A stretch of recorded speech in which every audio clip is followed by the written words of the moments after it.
और शिक्षा हमें सबसे लेनी चाहिए। एक वैश्या से भी शिक्षा ली दत्तात्रेय जी ने, वैश्या को भी गुरु बना लिया। एक वैश्या थी, वो खड़ी होकर के द्वार पर किसी पुरुष का इंतजार कर रही थी। पुरुष कोई आया नहीं, उसके अंदर बड़ा वैराग्य हो गया, गिलानी हो गई। राम राम, जितना इंतजार हमने किसी पुरुष का किया, इतना इंतजार भगवान का करती तो कल्याण हो जाता। क्या हुआ? परिणाम यह हुआ कि उस महिला को वैराग्य हो गया। दत्तात्रेय जी ने कहा, यह सत्य है कि जितना इंतजार हम जगत का करते हैं, उतना इंतजार जगन्नाथ का कर लें तो कल्याण हो जाए। तो आशा ही परमम दुखम नैराश्यम परमम सुखम, ये ज्ञान लिया दत्तात्रेय जी ने। तो पिंगला नाम की वैश्या को गुरु बनाया श्री दत्तात्रेय जी ने, और गुरु बनाकर सीख ली है। देखो, सीखने वाला तो सबसे सीख सकता है, और ना सीखने वाला रावण भी ब्रह्मा जी से नहीं सीख सकता। इसलिए सीखना बड़ी बात है। सीखते रहोगे तो जीतते रहोगे, सीखना बंद तो जीतना बंद। इसलिए सीखते रहो। सीखने की कोई एज नहीं होती, कोई उम्र नहीं होती। सीखते रहो, सीखते रहो। दत्तात्रेय जी किनके पुत्र हैं? आप अनुसुईया माता के पुत्र बनकर आए। अत्रि, अनुसुईया अत्रि के पुत्र बनकर आए श्री दत्तात्रेय जी। आप साक्षात भगवान नारायण, आप भगवान के छठे अवतार। सातवें अवतार में यज्ञ भगवान आए, यज्ञ नारायण भगवान। आप रुचि प्रजापति के गर्भ से आप प्रकट हुए थे। इसके बाद भगवान ऋषभदेव जी आए आठवें अवतार में। ऋषभदेव जी यह राजा नाभि की पत्नी मेरु देवी के गर्भ से उत्पन्न हुए थे। फिर पृथु भगवान आए नौवें अवतार में, जिन्होंने पृथ्वी का दोहन किया, जिससे पृथु के नाम से इसका नाम पड़ा पृथ्वी, वरना पहले नाम था धरा, है ना। फिर 10वें अवतार में भगवान मत्स्य बनकर आए, मछली का अवतार धारण किया। 11वां अवतार भगवान का कच्छप, जब समुद्र मंथन हुआ तो पहाड़ को थामने के लिए कच्छप भगवान। 12वें अवतार में धनवंतरी अमृत लेकर प्रकट हुए समुद्र मंथन में। 13वां अवतार स्त्री का। बताइए वो कौन सा अवतार था जिस अवतार में भगवान ने महिला का रूप बनाया? मैया, आप लोगों का अवतार लिया था भगवान ने, बताओ कौन सा? क्या नाम था उस अवतार का? मोहिनी। बोलिए मोहिनी भगवान की। इसके बाद 14वां अवतार था भगवान का नरसिंह अवतार। आप बताओ बेटा, नरसिंह अवतार भगवान ने किन के लिए लिया था? केवल आप बताओ। बताओ, आप ही बताओ। नरसिंह अवतार भगवान ने किन के लिए लिया था? हाँ, आप बताओ, किसके लिए लिया था नरसिंह अवतार? किसके लिए? भक्त प्रहलाद के लिए। और हिरण्यकश्यपु को मारकर पुनः धर्म की स्थापना की। 15वां अवतार भगवान ने लिया वामन अवतार। आप बताइए, वामन अवतार भगवान ने किसके लिए लिया था? सिर्फ आप बताइए। हाँ, राजा बलि से कितनी पग भूमि मांगी भगवान ने? राजा बलि से कितनी पग भूमि मांगी भगवान ने? और 3 पग मांग कर कितने पग में नाप ली? 2 पग में नाप ली। तीसरा पग कहाँ रखा था? राजा बलि के मस्तक पर। आप लोग देखो, सब जानते हो, अच्छे श्रोता हैं आप लोग। भगवान का 16वां अवतार हुआ है परशुराम जी। भगवान का 16वां अवतार कौन सा है? परशुराम जी। बताओ, परशुराम जी का अवतार किस राक्षस को मारने के लिए हुआ था? किस दुष्ट को मारा था परशुराम जी ने? क्या नाम था उसे जिसको श्री परशुराम जी ने मारा था? उसका नाम था सहस्त्रार्जुन। क्या नाम था? सहस्त्रार्जुन। बड़ा दुष्ट क्षत्रिय था। तब परशुराम जी ने उसे मार करके पुनः धर्म की स्थापना की। ये सहस्त्रार्जुन वही अर्जुन है जिसने रावण को बंदी बना के, है ना, और रावण के 10 सिर पे उसकी पत्नी दीपक जलाया करती थी।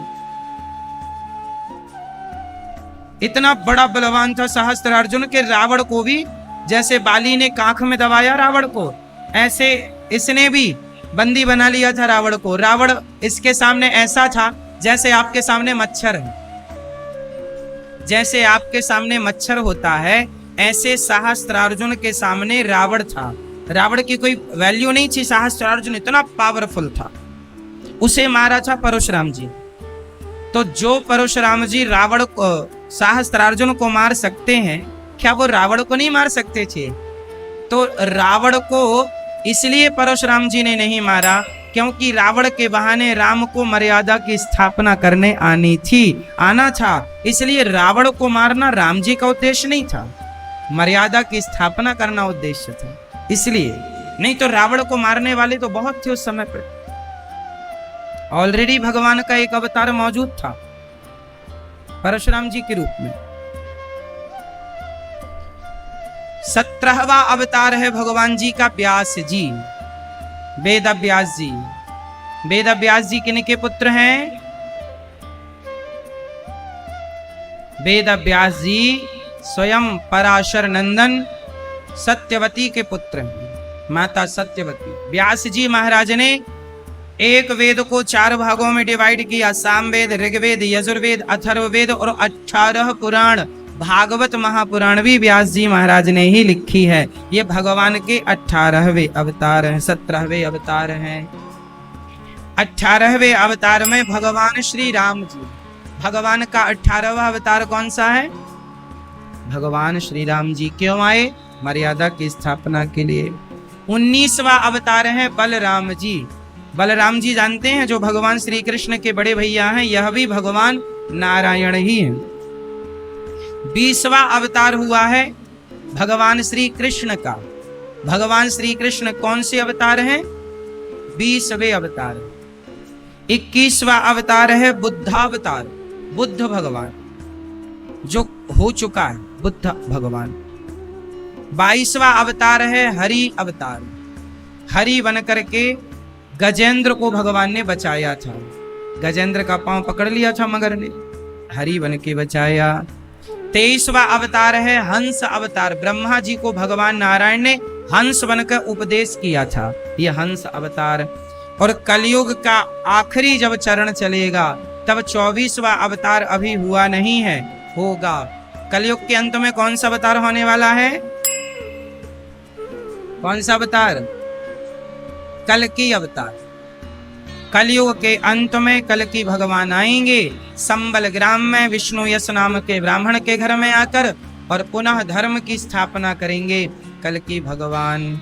बोलिए कल्कि भगवान की 24 अवतारों की जय जय श्री। ये 24 अवतार। एक दिन व्यास जी महाराज ने 17 पुराण लिखकर भी उनका मन बड़ा उदास था, खिन्न था। पूछ लिया इनके, नारद जी आए, क्या हुआ, आप दुखी क्यों हैं, परेशान क्यों? क्या बताएं महाराज, हमने 17 पुराण लिखे हैं पर शांति नहीं मिल रही। शांति के लिए क्या करना पड़ेगा? भागवत जी लिखो। तब व्यास जी महाराज ने भागवत की शुरुआत की। महाभारत के युद्ध से व्यास जी भागवत जी को लिख रहे हैं। आइए, भागवत जी का अर्थ क्या है, क्यों व्यास जी ने लिखी? जब तक व्यास जी ने भागवत जी नहीं लिखी ना, तब तक व्यास जी को शांति नहीं मिली। शांति के लिए वेद व्यास जी महाराज ने भागवत जी को लिखा। और जब भागवत जी कहां से शुरू की? महाभारत के युद्ध से। अब आइए हम महाभारत के युद्ध में आपको लेकर चलते हैं। देखो, महाभारत का युद्ध किसी के घर में नहीं होना चाहिए, परंतु जो महाभारत का युद्ध हो चुका है, उस युद्ध से हमें ऐसी शिक्षा लेनी चाहिए जो व्यक्ति उस युद्ध से शिक्षा लेगा उन्हीं के घर में महाभारत नहीं होगा, और जो उससे शिक्षा नहीं लेगा उनके घर में आए दिन महाभारत होगा। इतिहास हमें सिखाता है, इतिहास को कभी हमें नजरअंदाज नहीं करना चाहिए। इग्नोर नहीं करना चाहिए। इतिहास हमें बहुत कुछ सिखाता है। क्या सिखाता है? आज आइए हम महाभारत से कुछ सीखेंगे। क्या सीखेंगे महाभारत से? बहुत कुछ सीखने को। महाभारत से आज हम ये सीखेंगे कि पहले तो ये जान लो कि महाभारत, आज मैं आपसे एक छोटा सा सवाल करता हूं, क्या महाभारत को रोका जा सकता था? बताइए, क्या महाभारत को रोका जा सकता था? यदि रोका जा सकता था तो कौन रोक सकता था? कौन रोक सकता था? जोर से, जोर से।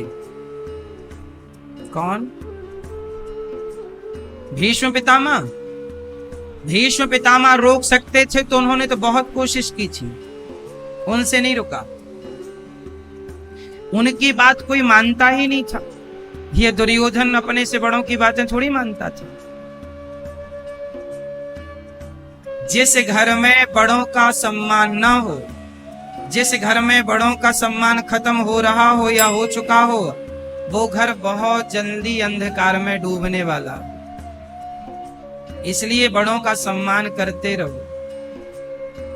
आदर करना है, निरादर नहीं करना।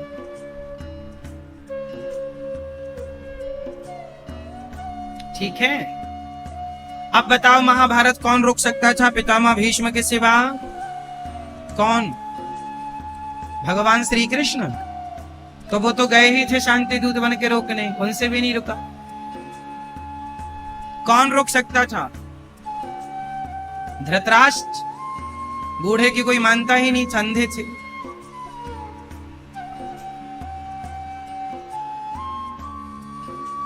एक ही आदमी रोक सकता था और वह था खुद दुर्योधन। चाहता तो सबने समझाया था, रोक लेता, नहीं लड़ना हमें, जितना धन हमारे पास है पर्याप्त है। परंतु दुर्योधन के अंदर क्या आ गया था? लोभ, लालच, कि मेरा धन तो मुझे मिले ही, मेरे भाइयों का धन भी मुझे हड़पने को मिल जाए। और याद रखना मेरी माँ, जो दूसरों का धन हड़पना चाहता है, देर सवेर उसकी दुर्गति वैसी ही होती है जैसे दुर्योधन की हुई है, सर्वनाश। इसलिए एक बात समझ लीजिए कि जितना आपका है उतने में आप खुश रहना सीखो। जो आपका नहीं है उसे कभी देखना भी नहीं चाहिए।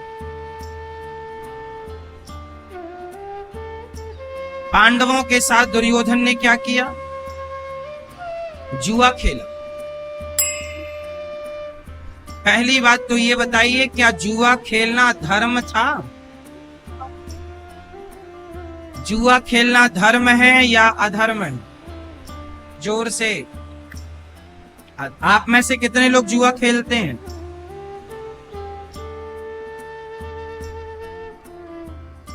जो खेलते हैं, आजकल तो हमारी माताएं भी लूडो वूडो खेलती रहती हैं मोबाइल में, ये भी जुआ है।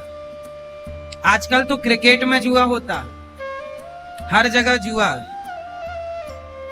इसलिए मेरी प्रार्थना है, कभी कभी कभी जुआ मत खेलना। जुआ खेलोगे तो नाश नहीं होगा, सीधा सर्वनाश, सीधा। इसलिए जुआ मत खेलना। कौरवों ने जुआ खेला, क्या हुआ? क्या हुआ? सर्वनाश। आप लोग खेलेंगे, आप लोगों का क्या होगा? सर्वनाश की तैयारी रखिएगा यदि जुआ खेलते हैं आप लोग को। आजकल के बूढ़े बूढ़े लोग जुआ खेलते हैं। जयपुर में जुआ खेलते हैं कि नहीं, जरा बताओ। जयपुर के लोग जुआ खेलते हैं कि नहीं? हाँ या ना मत कर दीजिए। नहीं खेलते? अच्छा, फिर जयपुर अच्छा। कुछ लोग तो मंदिर प्रांगण में जुआ खेलते हैं, वहां बैठ मंदिरों में। हाँ या ना? बता दो सबको कि जुआ खेला था कौरवों ने, सर्वनाश हुआ। जुआ खेला था पांडवों ने, उनका 12 साल का वनवास और 1 वर्ष का अज्ञातवास हुआ। किसके कारण? जुआ खेलने के कारण। भरी सभा में पत्नी की लाज लुटी, किसके कारण?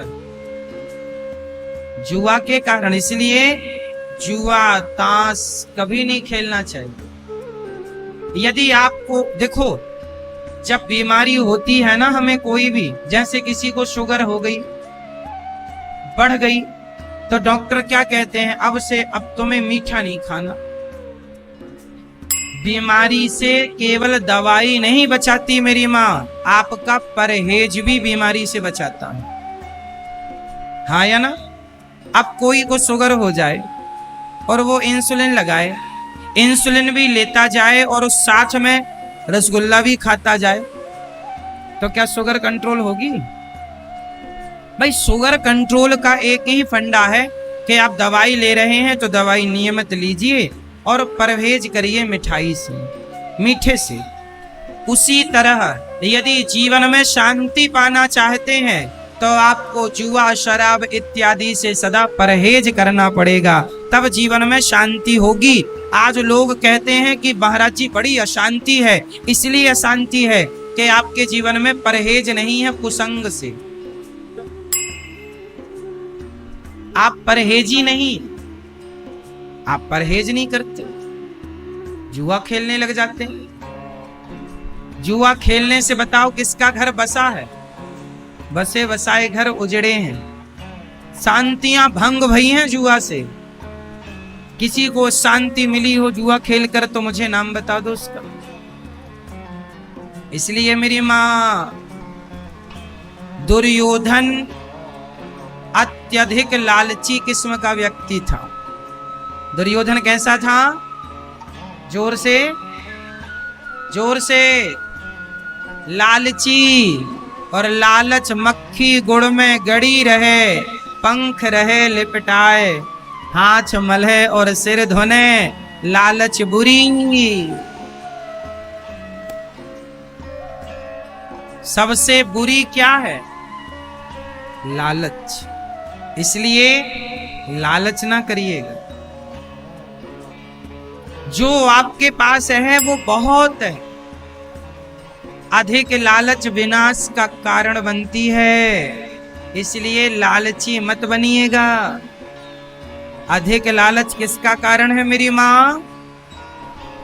अधिक लालच किसका कारण है? विनाश का। इसलिए मक्खी गुड़ में गड़ी रहे,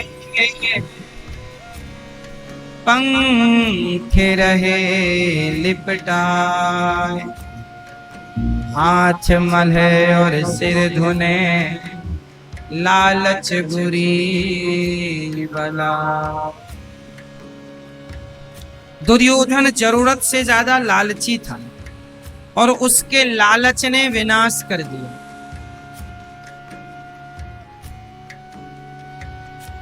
अच्छा, दुर्योधन ने किसका धन हड़पा? जोर से, जोर से बताओ। दुर्योधन ने किसका धन हड़पा था? हा? अपने अपने अपने भाइयों का। क्या किसी भाई को अपने भाई का धन हड़पना चाहिए? उत्तर दो। आप में से ऐसा कोई भाई तो नहीं है जिसने अपने भाई के धन को हड़प लिया हो? यदि हड़प लिया है आपने तो वापस कर देना उसका। भाई का धन हड़पने वाले को कभी भगवान नहीं मिलते। इसलिए बड़े बड़े पापों में यह भी एक पाप है, अपने भाई का धन हड़प लेना। धन तो किसी का नहीं हड़पना चाहिए, पर कम से कम उस भाई को तो छोड़ दो जिसने आपके संग खाया पिया है, सोया उठा है, जो आपका ही खून है, उसे तो छोड़ दो। उसका धन तो ना हड़पो। नहीं तो भाई का धन आपने हड़प लिया और बेचारा भाई सहज है, सीधा है, भोला है, कुछ बोल ना पाया, विरोध कर ना पाया, तो पावरफुल भाई ने अपने भाई का धन हड़प लिया, 1 एकड़ जमीन हड़प ली, प्लॉट हड़प लिया, सोना चांदी उसका उसके हक का हड़प लिया। वो धन आपका विनाश ही करेगा, आपकी तरक्की नहीं करेगा। वो धन ना आपको फलीभूत होगा ना आपकी संतान को। मेहनत का धन ही फलता है साहब, बेईमानी का धन आज तक किसी को फला हो तो बता दो। करता आदमी जरूर है बेईमानी, पर बेईमानी फलीभूत नहीं होती। करता है, नहीं मांगता, लालच है, पर फलीभूत नहीं होती। आपकी नजर में ऐसे कितने लोग हैं जिन्होंने भाइयों का धन हड़पा और उनका विनाश हुआ। मेरी नजर में कई भाई लोग हैं जिन्होंने अपने भाइयों का धन हड़प लिया और बाद में उनका विनाश हो गया। कहीं अगला नंबर, आप यदि गलत रास्ते पर हैं तो ठीक कर लीजिएगा रास्ता, वरना जब ईश्वर की लाठी चलती है तो भगवान की लाठी जब चलती है तो उनकी लाठी में क्या नहीं होती मैया जी। जिनकी ईश्वर की लाठी में क्या नहीं होती, आवाज नहीं होती।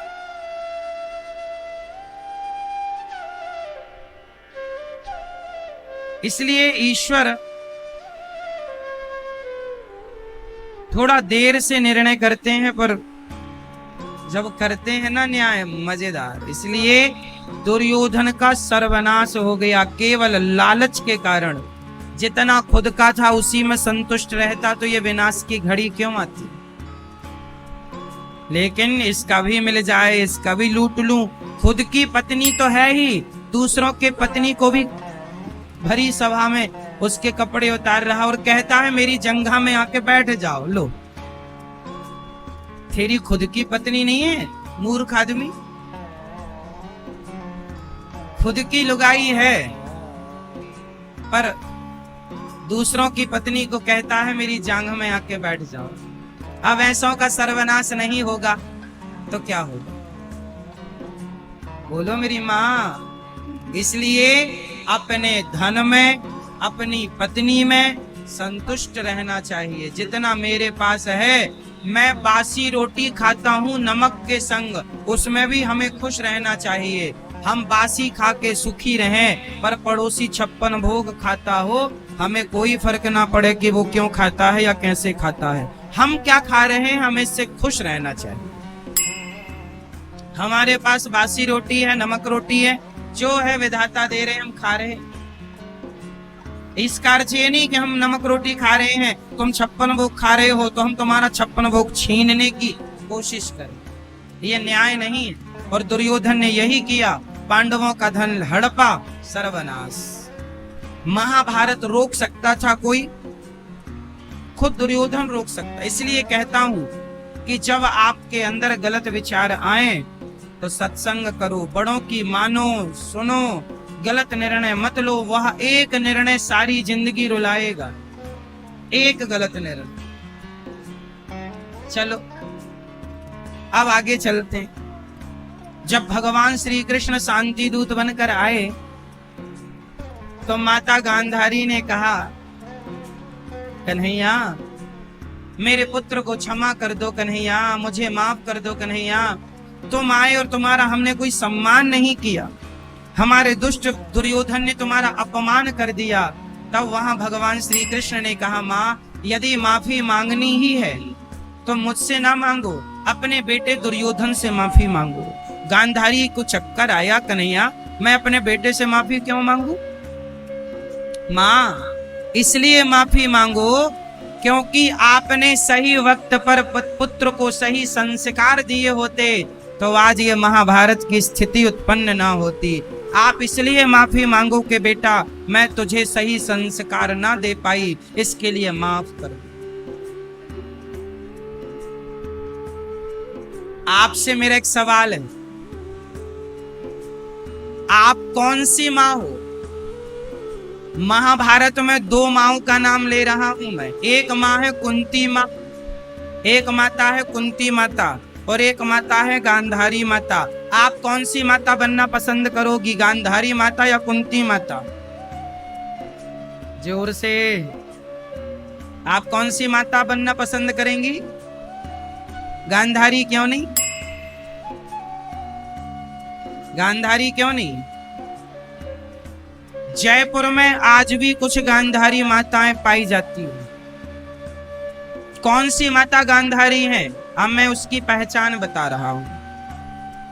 गांधारी माता वह माता है जिसका बेटा भले भरी सभा में किसी महिला के कपड़े उतारता हो, पर माँ तो पट्टी बांधे बैठी है। जो महिलाएं अपने बच्चों की गलती देख कर भी आंखों में पट्टी बांधी हैं, वह गांधारी ही तो हैं। जो बच्चों की गलतियों पर भी उन्हें रोकती नहीं है, टोकती नहीं है, समझाती नहीं है, वो माताएं कौन सी माताएं हैं? जिनकी आंखों में क्या बंधी है? जोर से। पट्टी। आप लोगों ने पट्टी तो नहीं बांध रखी? आजकल की कुछ माताएं ऐसे ही हैं। बच्चे गलती करते हैं, माँ बाप रोकते नहीं। अरे बच्चे गलती करें तो रोको, डांटो, 2 थप्पड़ भी मारना पड़े मारो। आज का ये मारा हुआ थप्पड़ कल उनके लिए वरदान बन जाएगा। लाड़ करना अच्छा है, प्यार करना अच्छा है, पर समय आने पर बच्चों को डांटना यह माँ बाप की परम जिम्मेदारी है। जैसे वो सही रास्ते पर चलें वैसे सही रास्ते पर चलाना यह माँ बाप का कर्तव्य है। आजकल के माँ बाप कैसे हैं? माँ हो गई गांधारी और बाप हो गया धृतराष्ट्र। कुछ बाप धृतराष्ट्र टाइप के होते हैं। बच्चे गलती कर रहे हैं पर वो देखना ही नहीं चाहता, वो देखना ही नहीं। कुछ माँ बाप ऐसे हैं जिन्हें पता है कि हमारा बेटा गलत है, पर वो समझाते नहीं अपने बच्चों को, डांटते ही नहीं। आपका ना डांटना, आपका ना समझाना, आप ये समझ लो कि फिर आपका बेटा दुर्योधन बनेगा। दुर्योधन के पिताजी कौन थे? धृतराष्ट्र। और माताजी? जिनकी मां गांधारी हो और जिनका पाप धृतराष्ट्र हो। मां भी आंखों में पट्टी बांधे पड़ी है और बाप भी चलो आंखों का अंधा होते धृतराष्ट्र तो समझ में भी आता, पर बुद्धि और विवेक के भी तो अंधे हैं ये धृतराष्ट्र महाराज। तो जिसका बाप धृतराष्ट्र जैसा अंधा हो और मां गांधारी जैसी पट्टी छाप हो, तो बताइए बेटा तो दुर्योधन जैसा ही होगा। तो आप सावधान। आप कैसे माँ बाप बनेंगे? आप माँ बनना कुंती जैसी माँ हो, कुंती जैसी, और पिता हो दशरथ जी जैसा। धन्य है दशरथ जी। इसलिए आपको चाहिए कि अपने बच्चों के लिए जागरूक माँ बाप बनो। अच्छा, आपको पता है माता गांधारी ने अपने आंखों की पट्टी उतारी थी एक बार? कब? जब गांधारी के 99 बच्चे मर चुके थे। दुर्योधन से कहा था कल तू सारे कपड़े उतार के मेरे पास आ जाना, मैं तुझे कल बिना कपड़े के देखूंगी, तो जहां जहां मेरी नजर पड़ेगी वह तेरा शरीर वहां वहां वज्र का हो जाएगा। दुर्योधन चला तो भगवान ने कहा कहां जा रहे हो? बोले माँ के पास। भगवान ने कहा अरे कम से कम कुछ तो कपड़े पहन लो, इतने बड़े घोड़े हो और नंगे जा रहे हो, कुछ तो कपड़े उपड़े। नहीं, माँ ने कहा बिल्कुल ऐसे ही आना है। माँ ने कहा तो कुछ तो कलो, कपड़े पहनने के लिए मना किया है, पत्ते लपेट लो। केले के पत्तों की भगवान ने टॉवेल बना दी, दुर्योधन ने वो टॉवेल लपेटी, चला गया। माँ ने कहा बेटा कपड़ा तो नहीं है ना? माँ कोई कपड़ा नहीं, पर पट्टी हटाई तो गांधारी ने पहली बार पट्टी हटाई है। देखो जरा माँ गांधारी को, यदि मिल जाती मुझे ये माँ तो मैं एक बात जरूर कहता माँ गांधारी से, मैं ये जरूर कहता माँ आपने आंखों की पट्टी उतारी तो है, पर दुष्ट दुर्योधन को बचाने के लिए यदि आपने द्रौपदी की लाज को बचाने के लिए पट्टी उतार दी होती तो आज ये दुर्गति ही ना होती, आज ये नौबत ही ना आती। सही बताएं मेरी माँ, पट्टी कब उतारना है, कहां उतारना है, किस समय पर कौन सा निर्णय लेना है, यह बहुत गंभीर बात है। माता गांधारी ने पट्टी उतारी, गलत समय पर उतारी, पूरा शरीर वज्र का हो गया, पर जांघों में नजर पड़ी नहीं तो जांघें कमजोर रह गई। ये वही जांघें कमजोर रह गई जो बोल रहा था मेरी जांघ में आके बैठ जाओ द्रौपदी, मेरी गोद में आके। अब तुम दूसरों की पत्नी को अपनी गोद में बिठाओगे तो गोद कमजोर पड़ेगी, पड़ गई कमजोर। और भीम भैया ने गदा कहां मारा, जांघों पर, जबकि गदा युद्ध का नियम होता है कि गदा जांघ में नहीं मारी जाती। गदा युद्ध का नियम क्या होता है कि गदा का प्रहार जांघों में नहीं होता। तो जब नहीं होता तो वहां बलराम जी आ गए। बलराम जी ने कहा तुमने युद्ध का नियम तोड़ा है भीम, युद्ध के अनुसार, नियम के अनुसार गदा का प्रहार जांघों पर नहीं होता, तुमने जांघों पर क्यों मारा? तुमने युद्ध का नियम तोड़ा, अब मैं तुम्हें मारूंगा। बलराम जी खड़े हो गए युद्ध करने के लिए। भगवान श्री कृष्ण बोले ये क्या हो गया? तब भगवान ने बलराम भैया को समझाया, बलदाऊ भैया, भीम जो कर रहा है सही कर रहा। बलराम जी बोले कन्हैया तुम भी गलत के पक्षधर हो गए। भगवान श्री कृष्ण बोले भैया गलत के पक्षधर हम नहीं, आप खड़े हैं गलत के साथ। कैसे? क्या भरी सभा में एक महिला के कपड़े उतारना धर्म था? नहीं। क्या भरी सभा में किसी महिला को यह कहना कि मेरी गोद में आकर बैठ जा, क्या यह धर्म था? बोले नहीं। तो तुम्हारे इस दुर्योधन ने कौन से धर्म का पालन किया है? जब इसने जिंदगी में कभी धर्म का पालन किया नहीं तो इसके लिए अब कोई धर्म का पालन नहीं करेगा। ये धर्मात्मा होता तो इसकी मृत्यु धर्म से होती। पापी को पाप से मार देना ही, अधर्मी को अधर्म से मार देना ही धर्म है। अधर्मी को अधर्म से मार देना ही, इसने कौन से धर्म का पालन किया? जब इसने धर्म का पालन नहीं किया तो इसके लिए धर्म का पालन कैसे किया जा सकता है? क्यों किया जाए? क्यों किया जाए? मार दिया, जंघाओं को तोड़ दिया भीम भैया।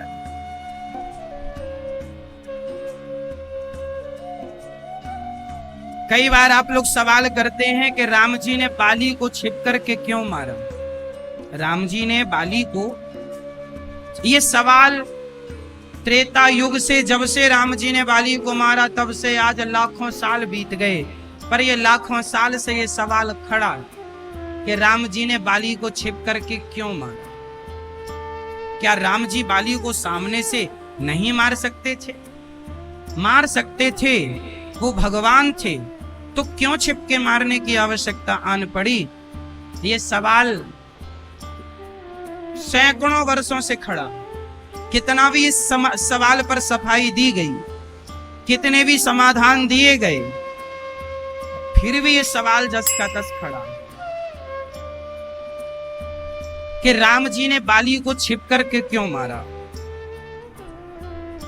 तो आज मैं आपको स्पष्ट कर दूं कि बाली कोई बहुत अच्छा आदमी नहीं था। बाली ने अपने भाई की पत्नी का हरण कर रखा था। अब कोई पुरुष अपने छोटे भाई की पत्नी का हरण कर ले और उसको अपनी पत्नी बनाकर रखे तो क्या यह बड़े भाई का धर्म है? बोलो, क्या ये बड़े भाई का धर्म है? तो बाली अपने भाई सुग्रीव की पत्नी का उसने हरण कर रखा था और उसके संग गलत व्यवहार करता था। इसलिए राम जी ने कहा दुष्ट आदमी को सामने से मारो या पीछे से मारो, इनको तो मारना धर्म है, कहीं से मारो, इनको तो मारना धर्म है बस। अनुज बधु भगनी सुत नारी सुन सठ कन्या सम ऐचारी, इन्हीं को दृष्टि बिलोक जोई ताही बधे कछु पाप न हो। इन्हें तो मारना पुण्य है, आगे से मारो या पीछे से मारो। अब सवाल ये खड़ा है कि राम जी तो मार ही सकते थे, तो पीछे से क्यों? इसका एक दूसरा बहुत गंभीर कारण था। कारण यह था कि राम जी ने सुग्रीव को वचन दे दिया था कि सुग्रीव सुन, सुग्रीव मारी हूं बालहि एक ही बाण, ब्रह्म रुद्र शरणागत गए न उबर ही प्राण। सुन सुग्रीव, मैं बाली को एक ही बाण से मारूंगा। राम जी ने सुग्रीव को प्रॉमिस किया था, वचन दिया था कि मैं बाली को एक ही बाण से मारूंगा। और यदि राम जी बाली के आगे जाके खड़े हो जाते और राम जी को देखकर कहीं बाली के अंदर भक्ति जाग जाती और बाली राम जी की शरण में आ जाता, और शरण में यदि आता तो राम जी उसे क्षमा कर देते, और क्षमा कर देते तो फिर सुग्रीव को दिए गए उस वचन का क्या होता कि मैं एक ही बाण से मारूंगा। इसलिए राम जी एक ही बार बोलते हैं, दो बार नहीं बोलते। एक वचन देते हैं, दो बार नहीं वचन देते। तो राम जी का वचन था कि एक बाण से मारूंगा। यदि वो अच्छा, राम जी की ये भी प्रतिज्ञा है कि कोई शरण में आ जाए तो मैं उसे छोड़ दूंगा। अब राम जी ने संकल्प भी ले लिया कि मैं बाली को एक बाण से मारूंगा, और यदि बाली शरण में आ जाता तो शरण में आए हुए को राम जी छोड़ देते। तो यदि राम जी छोड़ देते तो वो वचन टूट जाता, और यदि शरण में आए हुए को मार देते तो लोग कहते जो शरण में आया उसी को मार डाला, तो फिर राम पे विश्वास कौन करता। इसलिए राम पड़ गए थे धर्म संकट में। इसलिए राम जी ने उपाय ढूंढा, कैसे पीछे से मारेंगे तो ये शरण में आएगा नहीं और वचन पूरा हो जाएगा। इसलिए राम जी की मजबूरी थी, इसलिए राम जी ने छिप करके बाण चला दिया पेड़ की ओट में खड़े हो। और पेड़ के पीछे नहीं खड़े थे राम जी, पेड़ के नीचे खड़े थे। जहां राम जी खड़े थे वहां से वो सबको दिख रहे थे, पर शायद बाली ने देखना ही नहीं चाहा। देखना चाहता तो शायद उसे भी राम जी दिख जाते। भगवान को जो देखना चाहता है उसी को तो देखते हैं, जो देखना ही ना चाहे उसे क्या देखेंगे। इसलिए राम जी ने बाली को छिपके मारा, क्योंकि शरण में आ जाता तो छोड़ना पड़ता, फिर वचन टूट जाता। इसलिए और बाली कोई बहुत अच्छा आदमी तो था नहीं किसके सामने से आके मारे, युद्ध करें ना। जो भाई की पत्नी का हरण कर चुका हो उसका स्टेटस क्या होगा आप समझ सकते हैं। कोई बहुत हवा नहीं था बाली। गलत तो गलत ही होता है, वो पावरफुल कितना भी क्यों ना हो, गलत तो गलत। इसलिए राम जी ने बाली को छिप करके मारा, और यहां दुष्ट दुर्योधन मारा गया। अब महाभारत का युद्ध पूरा हुआ। अच्छा, एक चीज और समझ लो महाभारत के युद्ध से, कि महाभारत के पूरे युद्ध में, अच्छा ये महाभारत का युद्ध कितने दिन चला है, कौन बताएगा? कितने दिन? मैया बताओ मेरी माँ। भैया आप लोग भी बैठ जाओ, भैया तो पीछे वाले लोगों को डिस्टरबेंस नहीं होगा। बेटा आप लोग बैठ जाओ, काले और लाल भैया दोनों बैठो।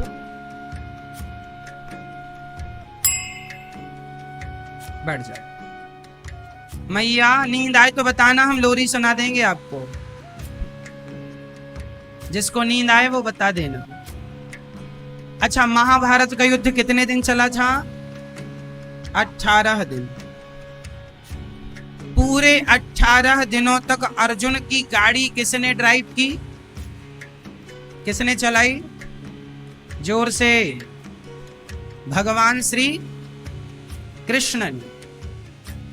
अर्जुन की गाड़ी तो भगवान चला रहे थे। ये बताओ कि आपकी गाड़ी कौन चला रहा?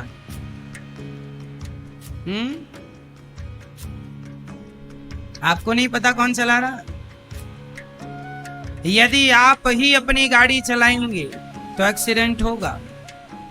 इसलिए भगवान के श्री चरणों में समर्पण कर दो कि हे प्रभु, अब सौंप दिया इस जीवन का सब भार तुम्हारे हाथों में।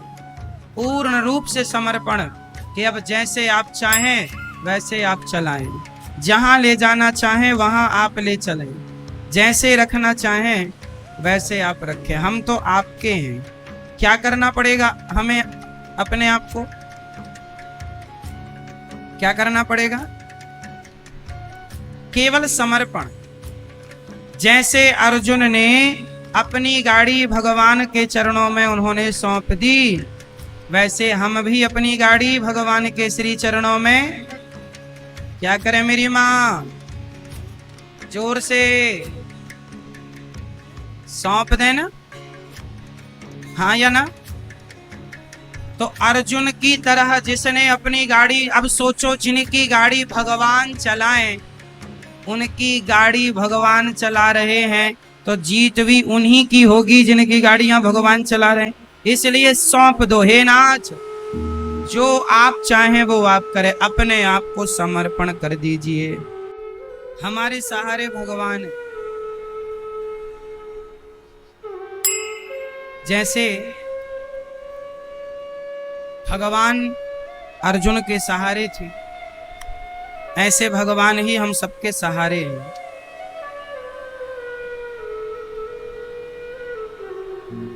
भगवान ही हम सबके हम उनके ही आश्रित हैं, सहारे ईश्वर। इसलिए अर्जुन की तरह समर्पण।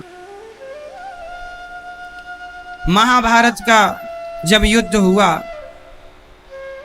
उस युद्ध में पांचों पांडवों के जो 5 पुत्र थे, द्रौपदी के 5 बच्चे, वह 5 बच्चों को अश्वत्थामा ने मार डाला, मार दिया 5 बच्चों।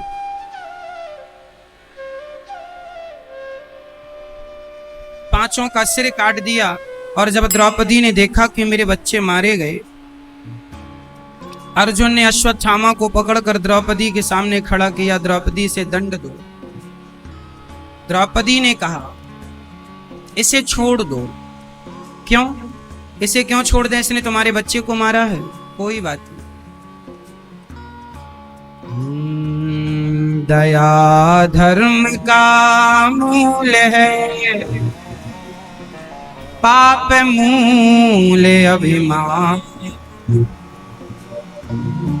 तुलसी दया न छोड़िए, जब तक घट में प्राण।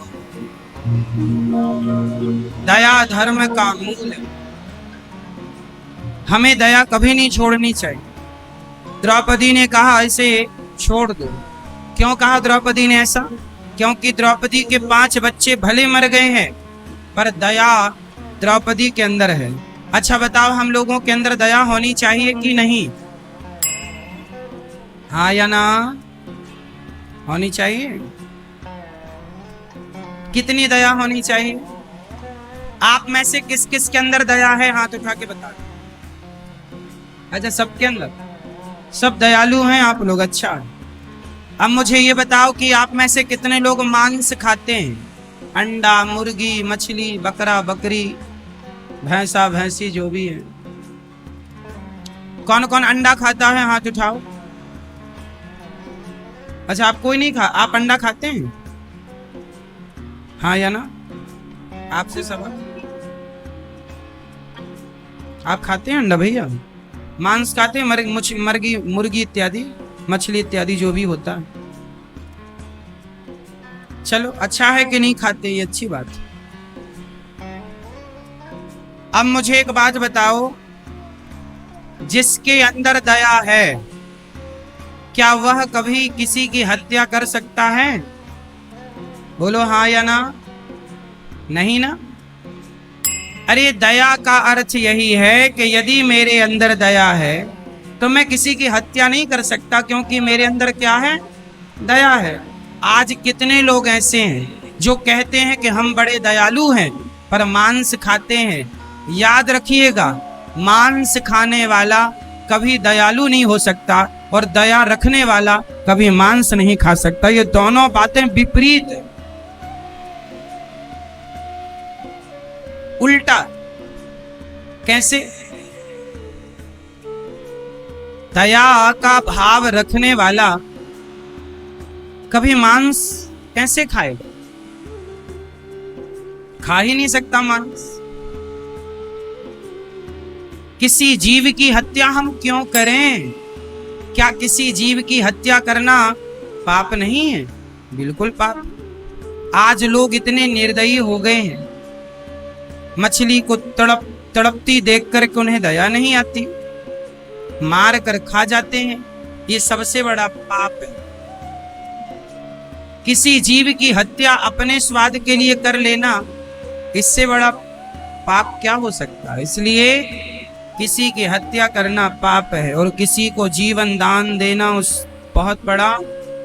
अरे तड़पती मछली को पानी में डाल देना तो पुण्य है, पर तड़पती मछली को पका कर खा लेना यह पाप है सबसे बड़ा। इसलिए आप ऐसे पाप से बचें।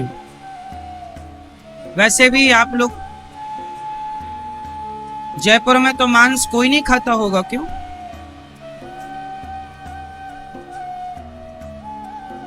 दुकानें भी नहीं होंगी यहां तो, हैं? नहीं तो जयपुर में मांस नहीं बिकता? बिकता है। हमने देखा एक किराने की दुकान में अंडे बिक रहे थे। किराने की दुकान में अंडों का क्या काम है भाई? आजकल कुछ लोग कहते हैं कि अंडा में प्रोटीन होता। कल ही हमें कोई मैया बता रही थी यहीं की जयपुर की। उन्होंने कहा महाराज हमारा बेटा जिम जाता है सवेरे सवेरे, तो वो अंडा खाता। पूछा कि क्यों बेटा अंडा क्यों खाते हो? बोले उसमें प्रोटीन ज्यादा होता। अच्छा मेरा एक सवाल आपसे, क्या अंडे के सिवा और किसी चीज में प्रोटीन नहीं होता क्या? उत्तर दो। किस किस में होता?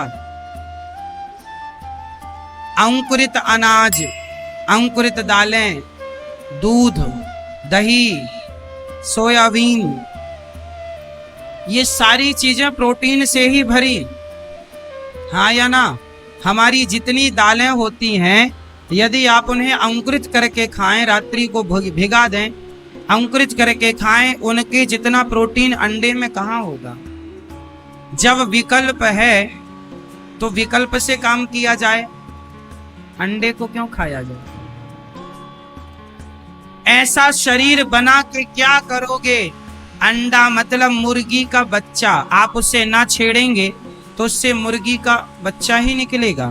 तो किसी के बच्चे को खा लेना अपनी बॉडी के लिए, किसी की हत्या इसलिए आप कर देते हैं कि मेरे शरीर का मांस बढ़ जाए, मेरी ताकत बढ़ जाए। अरे किसी की हत्या करके अपनी ताकत क्या बढ़ाते हो? बल्कि अपनी ताकत किसी की जान बचाने में लगाओ तो समझ में भी आए।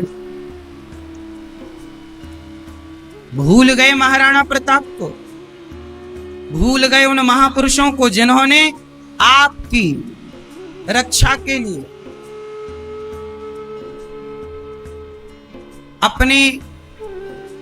अपने आप को उस भयंकर युद्ध में लगा दिया और युद्ध किया दुश्मनों के संग, और युद्ध जीते भी।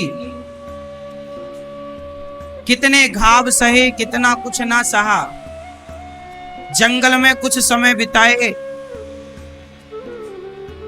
कंदमूल फल खाकर के समय गुजारा, परंतु अपने धर्म को नहीं छोड़ा। और आप लोग शरीर बनाने जिम जाते हैं, अरे बोले अंडा खाने के बाद शरीर बन जाएगा।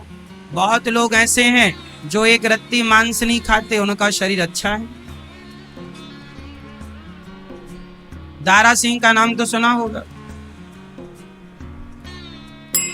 कितने लोग ऐसे हैं जिन्होंने बहुत अच्छी बॉडी मेंटेन की, पर अंडा नहीं खाए, मांस नहीं खाए, दूध पीते रहे, अच्छी चीजें खाते रहे। आप भी अच्छी चीजों का सेवन करो। मांस हमारे लिए शोभनीय नहीं है, नहीं खाना चाहिए।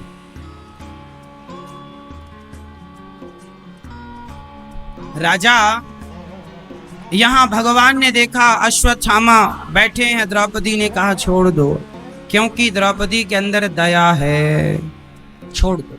अश्वत्थामा के सिर की मणि निकालकर जो छोड़ा, अश्वत्थामा ने ब्रह्मास्त्र चलाया उत्तरा के गर्भ को नष्ट करने के लिए। उत्तरा दौड़ी दौड़ी आई और भगवान श्री कृष्ण के चरणों में गिर पड़ी। ये उत्तरा कौन है? अभिमन्यु की पत्नी। अभिमन्यु कौन है? अभिमन्यु की मां का नाम बताओ आप। अभिमन्यु की मां का नाम क्या था? अभिमन्यु कौन थे?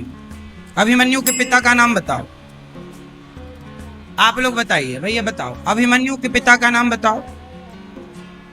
अभिमन्यु के पिता का नाम, जोर से। मां का नाम? मां का नाम सुभद्रा। मामा जी का नाम भगवान श्री। और अभिमन्यु की पत्नी का नाम क्या नाम था? उत्तरा। अभिमन्यु के पुत्र का नाम? अभिमन्यु के बेटे का नाम परीक्षित। परीक्षित, जिनको सुखदेव भगवान ने भागवत सुनी। अभिमन्यु महाभारत में मारे गए चक्रव्यूह के समय पर, और उनकी पत्नी उत्तरा उस समय गर्भवती थी। उत्तरा के गर्भ को नष्ट करने के लिए अश्वत्थामा ने ब्रह्मास्त्र छोड़ा। उत्तरा ने बिना देर लगाए भगवान की शरण में आके उन्होंने प्रार्थना की, चरणों में गिर पड़ी। क्या हुआ देवी? हे गोविंद, अभी मेरे पुत्र ने जन्म नहीं लिया और इसे मारने के लिए अश्वत्थामा ने ब्रह्मास्त्र चला दिया। भगवान बोले चिंता ना करो। भगवान ने उत्तरा के गर्भ में प्रवेश करके उन्होंने तुरंत अपने सुदर्शनास्त्र से ब्रह्मास्त्र को खंडित किया और उत्तरा के गर्भ की रक्षा की। जब भगवान रक्षक होते हैं तो कोई बाल भी बांका नहीं कर सकता। इसलिए विश्वास जगत का नहीं, जगन्नाथ का। विश्वास किसी और का नहीं सिवाय भगवान, केवल भगवान का विश्वास। एक भरोसे एक बल। उत्तरा के गर्भ की भगवान ने रक्षा की। अच्छा, भगवान कभी गर्भ में जाते नहीं। अच्छा बताओ, भगवान जन्म लेते हैं या प्रकट होते हैं? आप उत्तर दो। चलो दादाजी देंगे। दादाजी आप बताइए, चश्मे वाले दादाजी बताएंगे, फर्स्ट से तीसरे नंबर पे। हाँ, भगवान जन्म लेते हैं या प्रकट होते हैं? आप बताओ बेटा, आप भी फर्स्ट से तीसरे पुरुषों में, आप बोलो। अब भगवान जन्म लेते हैं या प्रकट होते हैं? प्रकट होते हैं।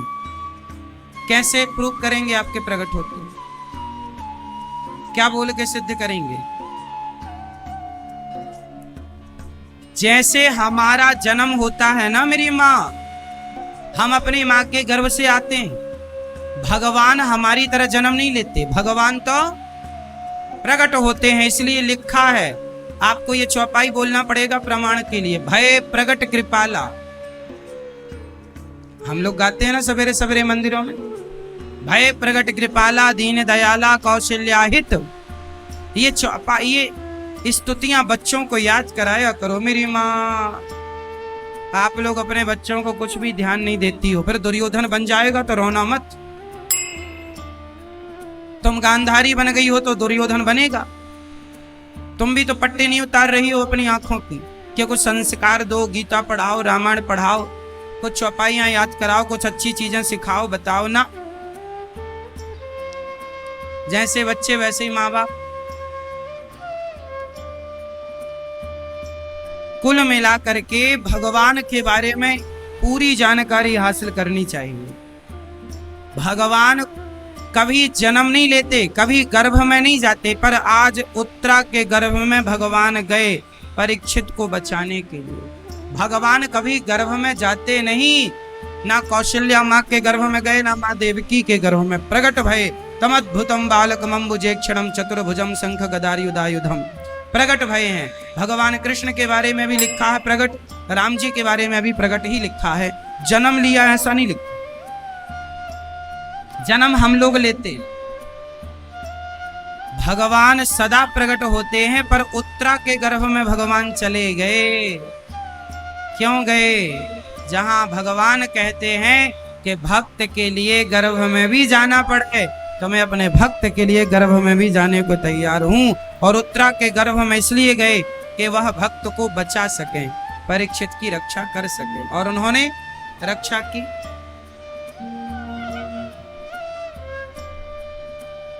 उत्तरा के रक्षा करके भगवान अब गए, तो कुंती बुआ ने भगवान से हाथ जोड़ करके कहा, कृष्णाय वासुदेवाय देवकी नंदनाय च नंद गोप कुमाराय गोविंदाय नमो नमः।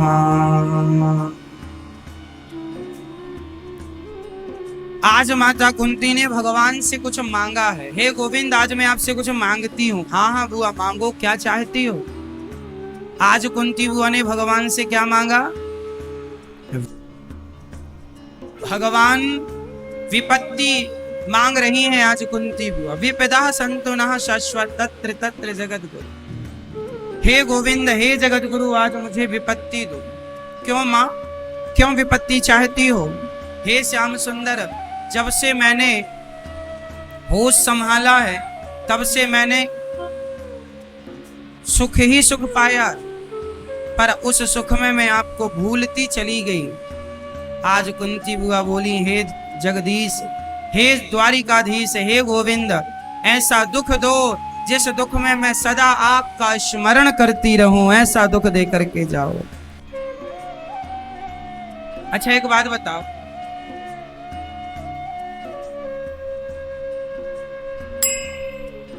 दुख में कुंती बुआ कहती हैं, हमें दुख दो ऐसा जिस दुख में आप याद आए, आपका स्मरण बना रहे, आपकी याद बनी रहे। अच्छा बताओ, इस संसार का सबसे बड़ा दुख क्या है? आपसे उत्तर चाहूंगा। बताइए, सबसे बड़ा दुख क्या है और सबसे बड़ा सुख क्या है? बताइए, सुख क्या है और दुख क्या है? सुख किसे कहते हैं और दुख किसे कहते हैं? उत्तर दो। पहले ये बताओ कि दुख किसे कहते हैं? आपके हिसाब से दुख किसे कहते हैं? दुख किसे कहते हैं? क्या है दुख की परिभाषा?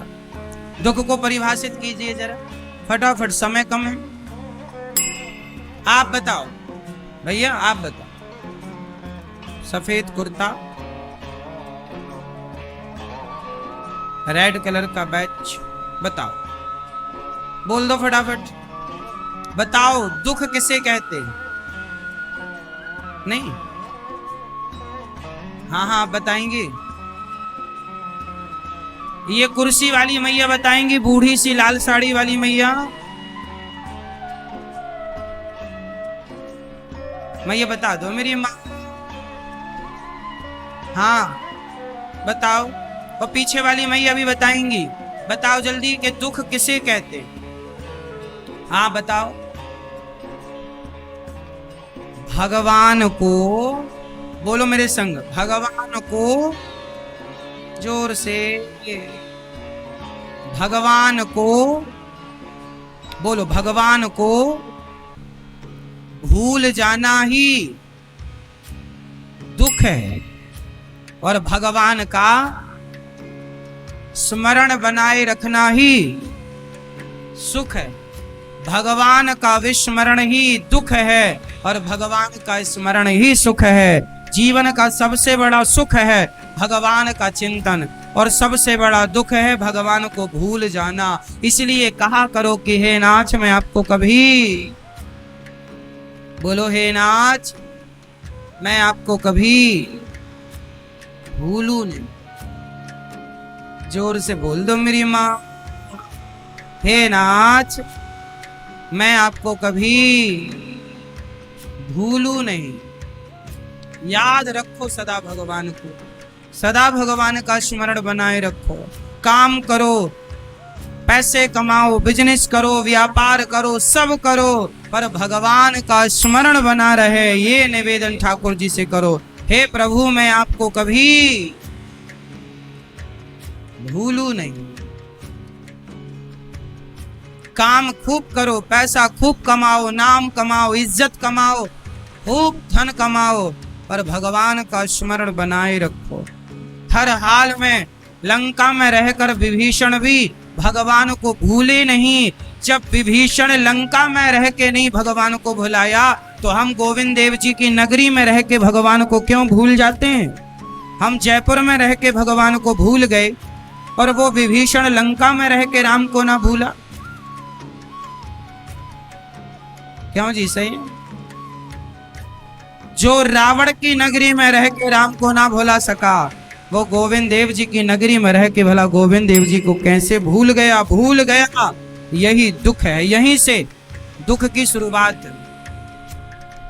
इसलिए रोज कहा करो, हे गोविंद देव जी, बोलो मेरे संग, हे गोविंद देव जी, मैं आपको कभी भूलू नहीं। हे बिहारी जी, मैं आपको कभी भूलू नहीं। हे जगन्नाथ जी, मैं आपको कभी भूलू नहीं। भगवान का स्मरण ही सबसे बड़ा सुख है, और भगवान को भूल जाना ही सबसे बड़ा। जानत हूँ अस स्वामी विसारी, फिर ही हाँ दुखारी। इसलिए कभी ना भुलाइए। भगवान ने कहा, माँ मैं आपको दुख नहीं दे सकता। अच्छा बताइए, भगवान भक्त को दुख देते हैं या नहीं? उत्तर दीजिए फटाफट। भगवान अपने भक्त को दुख देते हैं या नहीं? हाँ या ना? उत्तर दीजिए आप। क्या भगवान अपने भक्तों को दुख देते हैं? नहीं। जब भगवान दुख नहीं देते तो फिर आपको दुख देता कौन है? आप लोग कहते हैं, हे महाराज, भगवान ने हमें बड़ा दुख दिया। तो ये दुख किसने दिया आपको? बताओ, दुख देने वाला कौन है? हमें दुख कौन देता है? हमारे अपने, जोर से, हमारे अपने कर्म। जो हम बुरे कर्म करते हैं, वह बुरे कर्म ही हमारे दुखों का मूल कारण होते हैं। इसलिए हम आपसे कहते हैं कि जीवन में जब दुख आए तो किसी को दोष ना दीजिए। बताइए, हमें दुख कौन देता है? हमारे अपने, जोर से,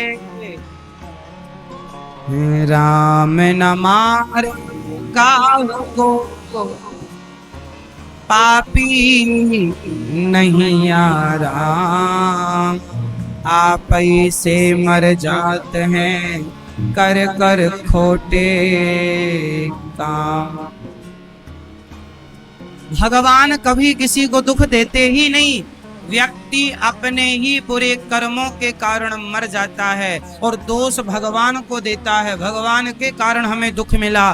भगवान कभी किसी को दुख देते ही नहीं। आपके बुरे कर्म ही आपको दुख देते हैं और आप आरोप लगाते हैं भगवान ने दुख दिया। भगवान किसी को दुख नहीं देते मेरी माँ। भगवान कभी किसी को दुख, आपके जीवन में जो दुख चल रहा है उसका जिम्मेदार कौन है? जोर से, आप खुद। आपके पत्नी ने आपको दुख नहीं दिया, आपके पति ने आपको दुख नहीं दिया, आप ही अपने दुख के जिम्मेदार होते हैं। हमने कोई पाप किया होगा, वह पाप ही हमें दुख बन करके प्राप्त हो रहे। इसलिए कहता हूं, जीवन में जब दुख आए तो किसी को दोष मत दीजिएगा। जीवन में जब दुख आए तो किसी को दोष ना दीजिएगा, क्योंकि हमारे दुख का जिम्मेदार पेड़ बोए बबूल का, तो आम कहां से आए। आपके जीवन में जो दुख आया है वह किसी न किसी जन्म का आपका ही पाप दुख बन के मिला है। अच्छा, दुख क्यों मिलता? जब हम पाप करते हैं तो पाप ही हमें दुख बन के मिल जाता है, और जब हम पुण्य करते हैं तो हमारा पुण्य ही हमें सुख बन करके मिल जाता है। तो पाप का फल है दुख और पुण्य का फल है, बोलो, पुण्य का फल, जोर से, पुण्य का फल सुख और पाप का फल। आपका पति अच्छा है तो आपने कोई पुण्य किया है तो अच्छा पति है। आपकी पत्नी अच्छी है तो आपका पुण्य ही आपकी पत्नी बनकर मिल गई। आपका पति बुरा है, आपकी पत्नी बुरी है, तो आपका पाप ही आपको पत्नी और पति के रूप में मिला है। ये तुम्हारे ही कर्म दंड हैं, भोगने पड़ेंगे, चाहे हंस के भोगो। आपका बेटा अच्छा है, यह भी आपका कर्म दंड है, और आपका बेटा बुरा है, यह भी आपका। अच्छे कर्म किए तो बेटा अच्छा, बुरे कर्म किए तो बेटा बुरा।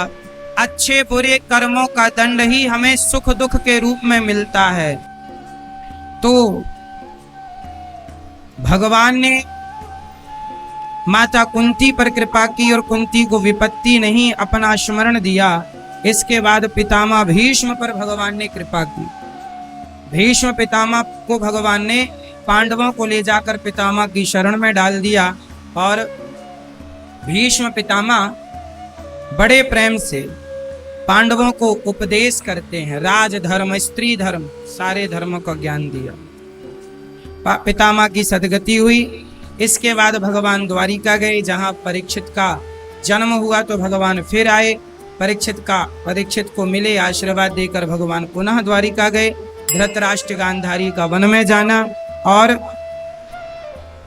इसके बाद भगवान ने अपनी लीला पूरी की। और जब भगवान परम धाम को गए, और परम धाम को जब भगवान गए तो राजा परीक्षित, पांचों पांडव स्वर्गारोहण के लिए गए। परीक्षित को 7 दिन में मरने का श्राप लगा। राजा परीक्षित को 7 दिन में मरने का श्राप इसलिए लगा, राजा परीक्षित ने एक संत जी का अपमान कर दिया। राजा परीक्षित ने कलयुग को रहने के 4 कमरे बनवाए हैं। कलयुग कहां कहां रहता है? ये कौन सा युग चल रहा है मेरी माँ? जोर से, जोर से, जोर से। गलत उत्तर। यह अभी यहां इस पांडाल के अंदर अभी कलयुग नहीं चल रहा है। कलयुग चल रहा होगा पांडाल के बाहर। कहां कहां कलयुग होता है, जरा कलयुग की बातें समझिएगा। जहां शराब ज्यादा पीने वाले हों, जहां शराब पीने वाले हों, खरीदने वाले हों, बेचने वाले हों, वहां कलयुग चल रहा है। द्यूतम, पानम, जहां जुआ खेलने वाले हों, जहां जुआ है वहां कलयुग, जहां शराब है वहां कलयुग, जहां चरित्रहीन स्त्री या चरित्रहीन पुरुष, जहां देह व्यापार होता हो, जहां अपनी पत्नी को छोड़कर पर नारी पर पुरुष में लोग जाते हो वहां कलयुग। जहां मांस भक्षण होता हो, मांस बेचा जाता हो, खाया जाता हो, वहां कलयुग। और जहां पाप के भ्रष्टाचार करके पैसा कमाया जाता हो, ये 5 जगह यदि हैं, इन 5 जगह के आसपास आप हैं तो आप कलयुग के पास हैं। और ये 5 से आप बच गए तो कलयुग में रहकर भी कलयुग से बचा जा सकता है। इन 5 से बच जाइए, कलयुग से बच जाएंगे। जहां सदा भगवान की कथा होती हो, जहां सदा कीर्तन होता हो, जहां सदा भगवान का स्मरण होता हो, वहां कलयुग नहीं होता। अच्छा बताओ, गर्मी के मौसम में कोई एसी चालू करके अपने कमरे में बैठा हो तो बाहर तो चकाचक गर्मी है पर उसका कमरा ठंडा है कि नहीं? उसके कमरे में जाएंगे तो 10 मिनट बाद आपको कंबल ओढ़ना पड़ेगा, जबकि बाहर भयंकर गर्मी है। गर्मी बाहर है पर कमरे के अंदर जहां एसी है वहां गर्मी का कोई प्रभाव बोलो नहीं है। जैसे एसी के आगे गर्मी का कोई प्रभाव नहीं होता, ऐसे ही कथा कीर्तन के आगे कलयुग का कोई प्रभाव नहीं होता। कलयुग वहां सरेंडर हो जाता है जहां कीर्तन कथा पॉजिटिविटी होती है। इसलिए सत्संग करना चाहिए। कलयुग से बचने के लिए सत्संग करो। जुआ शराब से बचो, कलयुग से बच गए।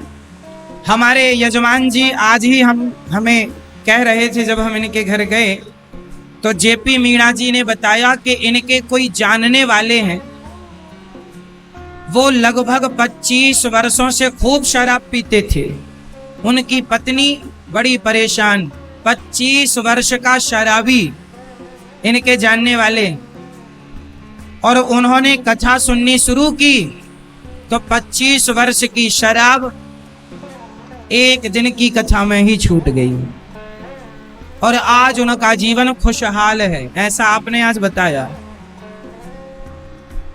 कहने का अर्थ क्या है कि कोई कथा सुन ले तो जन्म जन्म का कुसंग मिट सकता है। व्यक्ति बुरा नहीं होता मेरी माँ, उसका संग बुरा होता है। बस वो संग ठीक कर ले तो कोई बुरा है ही नहीं, है ना? तो कथा सुनने से कितनों की शराब छूट गई, कितनों का मांस छूट गया। आप कलयुग में रह करके भी कलयुग से बच सकते हैं यदि कथा से जुड़े हैं तो, है ना? इसलिए जुड़े रहिए। कलयुग कहां कहां रहता है जल्दी जल्दी बताओ। जहां जुआ होता है वहां क्या, जोर से आप लोग जुआ ना खेलना। जहां शराब होती है वहां आप में से कितने लोग शराब पीते हैं? आप पीते हो? नहीं। आप पीते हैं दादाजी? आप पीते हैं शराब? नहीं। आप पीते हो दादाजी शराब? नहीं, कोई नहीं पीता। अच्छा, जयपुर में कोई नहीं पीता शराब। अच्छा है, हम तो यही चाहते हैं कोई ना पिए, लेकिन अब वो आप लोग अच्छे से जानते होंगे कि आप कितना पीते हैं। शराब पीना अच्छी बात नहीं है। शराब पीकर लोगों का घर बिगड़ता है, बनता नहीं है। शराब पीना, अच्छा बताओ, शराब पीना समझदारी है कि मूर्खता है? जोर से।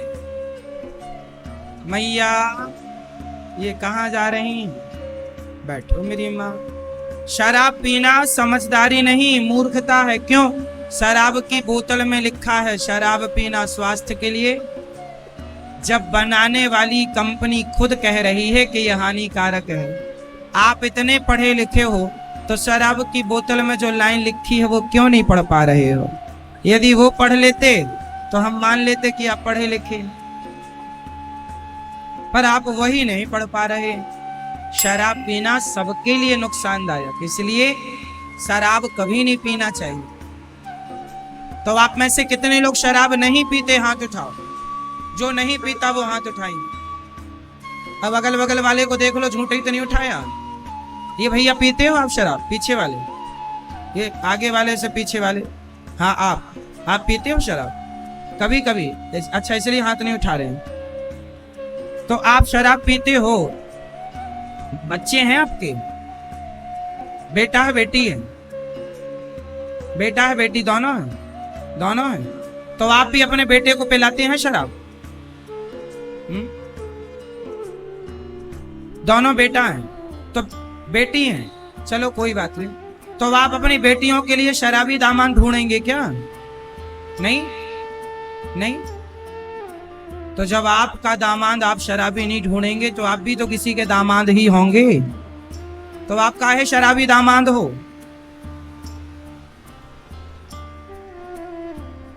आप बताइए, क्या कोई बाप अपने बेटा या बेटी को शराब पिलाएगा? नहीं। क्यों नहीं पिलाएंगे? क्योंकि आपको पता है ये गलत है। मेरे भाई, जो आपके बेटों के लिए गलत है, बेटी के लिए गलत है, वह आपके लिए भी गलत ही है। इसलिए शराब पीना समझदारी नहीं है। समझदारी है क्या? अच्छा, कुछ लोग कहते हैं महाराज जी हम शराब पीते नहीं, हमारे दोस्त लोग पिला देते हैं, दोस्ती यारी में कभी कभी पी लेते हैं। अरे भाई ये बताओ, जो लोग आपको शराब पिलाएं वो आपके दोस्त कैसे हो सकते हैं? दोस्त का धर्म है कि गलत रास्ते से निकाल कर दोस्त को सही रास्ते पर लाए। ये तो दोस्त है। जो अपने दोस्त को शराब पिलाता हो वो दोस्त नहीं, वो सबसे बड़ा दुश्मन है। आपको दोस्ती की परिभाषा नहीं पता, हम क्या करें? शराब पिलाने वाला दोस्त हो सकता है? आप मुझे शराब पिलाएं तो बताइए आप मेरे हितैषी हैं या दुश्मन हैं? यदि आप में से कोई मुझे शराब पिलाने आ जाए, अनिरुद्धाचार्य जी आप भी पियो एक पैक, क्या बिगड़ता है?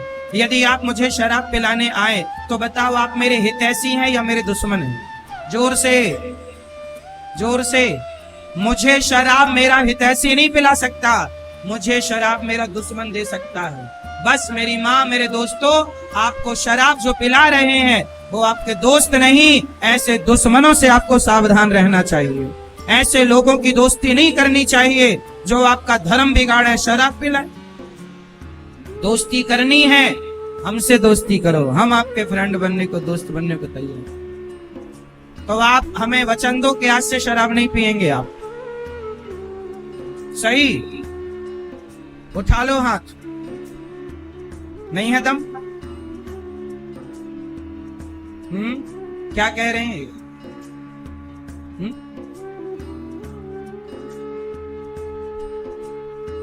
नहीं छोड़ेंगे मतलब? हमारा तो कहना है कि आप छोड़ दीजिए। कोशिश करेंगे।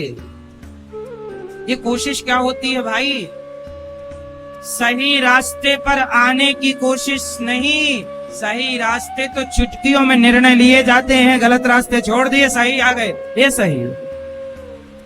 अब सोच लो मेरे देश की विडंबना कि सही रास्ता किसी को बताने पर लोग कहते हैं सोचेंगे। गलत रास्ते पर जाने के लिए इतना ना सोचे जितना सही रास्ते पर आने के लिए सोच रहे हैं। यही मेरे देश का दुर्भाग्य। ये मेरे देश का क्या है?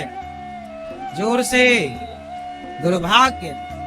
इतनी देर आपने गलत रास्ते पर जाने में नहीं लगाई जितनी उस गलत रास्ते से सही रास्ते में आने में सोचा विचारी हो रही है। क्या भविष्य होगा आपका? क्या भविष्य होगा आपके बच्चों का? और क्या भविष्य होगा मेरे देश का? कल्पना कर सकते हैं आप? जहां लोग गलत रास्ते पर जाने पर लाख बार सोचते थे, आज वो देश में विडंबना आ गई है कि अब सही रास्ते पर आने में लोग सोचते हैं कि जाएं कि ना जाएं। उन्हें लगता है गलत ही। वैसे भी क्या है, सुअर को लगता है नाली छोड़ के कहीं जाना ना पड़े, क्योंकि उसकी आदत हो गई। यही है कुसंग। कुसंग छोड़ेंगे तब कुछ समझ में आएगा। चलो, शराब ना पिए, इसमें आपकी भलाई है। मांस, ये कलयुग के स्थान है। कलयुग बैठेगा खोपड़ी में, भ्रष्ट कर देगा बुद्धि। जुआ खेला तो विनाश कर दिया कौरवों का।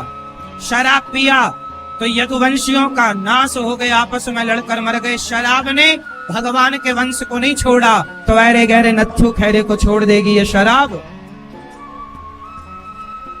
हाँ या ना? इसलिए शराब, मांस और चरित्रहीनता, चरित्रहीनता ने रावण को नहीं छोड़ा, सर्वनाश कर दिया। आप भी पराई नारी और पराये पुरुष के चक्कर में पड़ी हो या पड़े हो, त्याग देना, वरना सर्वनाश तुम्हारा स्वर्ण अक्षरों में लिखा जाएगा, जैसे रावण के सर्वनाश की कथा लिखी गई है। इसलिए बच के रहना रे बाबा। हमारा धर्म है सही समझाना, सही मार्ग दिखाना। चलना ना चलना मर्जी आप। राजा परीक्षित सुखदेव भगवान से कहते हैं, हे प्रभु मुझे 7 दिन में मरना है, बताइए मैं क्या करूं? चरणों में गिरे सुखदेव भगवान ने कहा, भगवान का स्मरण करो। आगे ध्रुव चरित्र की कथा कल हम आपको सुनाएंगे। राजा परीक्षित सुखदेव भगवान का पूजन करके आनंद से बैठे हैं। ध्रुव जी का पावन चरित्र कल